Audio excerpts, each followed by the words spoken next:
హన్మకొండలోని ప్రాచీన శ్రీ సిద్ధేశ్వర ఆలయం దక్షిణ కాశీగా ప్రసిద్ధి చెందింది. కార్తీక పౌర్ణమి సందర్భంగా సిద్ధేశ్వర ఆలయానికి భక్తులు భారీగా తరలివస్తున్నారు.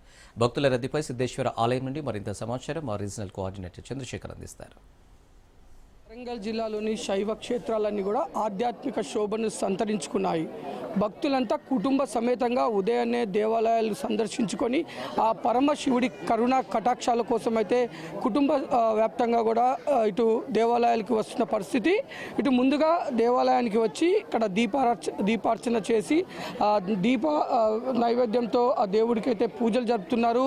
కార్తీక మాసం కావడంతో కార్తీక దీపాలను అయితే వెలిగిస్తూ ఆ కుటుంబం మొత్తాన్ని కూడా కరుణా కటాక్షాలు ఉండాలని ఆ దేవుడిని అయితే ప్రార్థిస్తున్న పరిస్థితి. ముఖ్యంగా మనం ప్రస్తుతం హనుమకొండలోని సిద్ధేశ్వర దేవాలయంలో ఉన్నాము. ఈ దేవాలయానికి ఎంతో విశిష్టత కలిగి ఉంది. ఇది కాకతీయుల కంటే పూర్వం కూడా వెలిసిన ఇదొక స్వయంభూ వెలిసిన లింగం ఇక్కడ ప్రతిష్ఠించబడి ఉంది.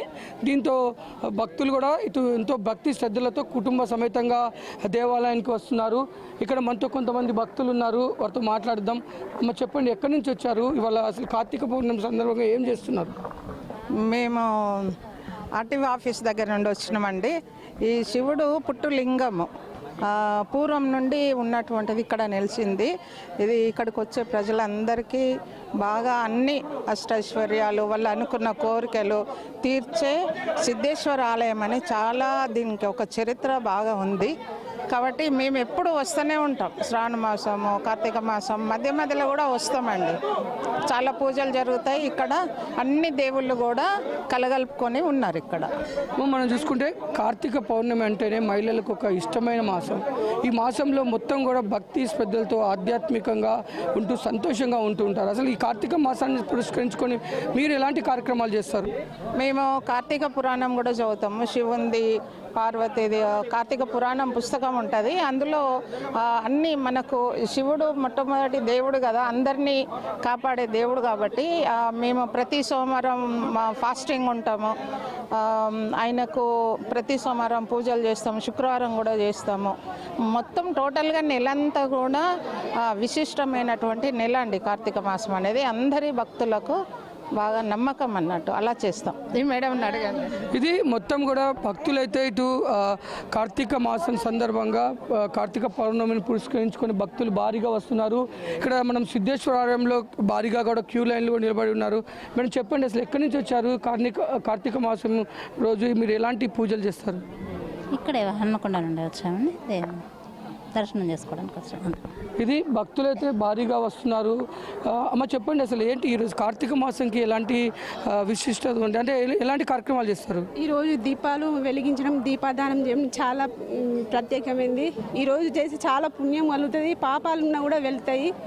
చాలా మంచిది. మేము ఈ గుడికి ఎప్పటికీ వస్తాము. దేవతలు కూడా మనిషి రూపంలో ఇక్కడ తిరుగుతారు. ఇది చాలా పవిత్రమైన టెంపుల్. కార్తీక మాసం అంటేనే మహిళలకు ఒక ఇష్టమైన మాసం. ఈరోజంతా కూడా ఉపవాసాలు ఉంటారు. ఇటు రకరకాలుగా దీపాలు వెలిగించడం, నోము ఇట్లాంటి కార్యక్రమాలు చేస్తుంటారు. అసలు మీరు ఏంటి, అసలు కార్తీక మాసంలో మీరు ఎలాంటి కార్యక్రమాలు మీరు ప్రత్యేకంగా చేస్తారు? మేము కార్తీక మాసంలో అభిషేకాలు, వ్రతాలు ఇవన్నీ చేస్తాము. అన్ని పూజలు చేస్తాము. ఈ మాసంలో ఏ పూజ చేసినా ఫలిస్తుంది. కార్తీక సోమవారం, కార్తీక పౌర్ణమి అనగా చాలా ప్రత్యేకత ఉంటుంది. అందుకు మేము చేస్తాం. కార్తీక మాసం అంతా, ఈ మాసం అంతా చేస్తాం.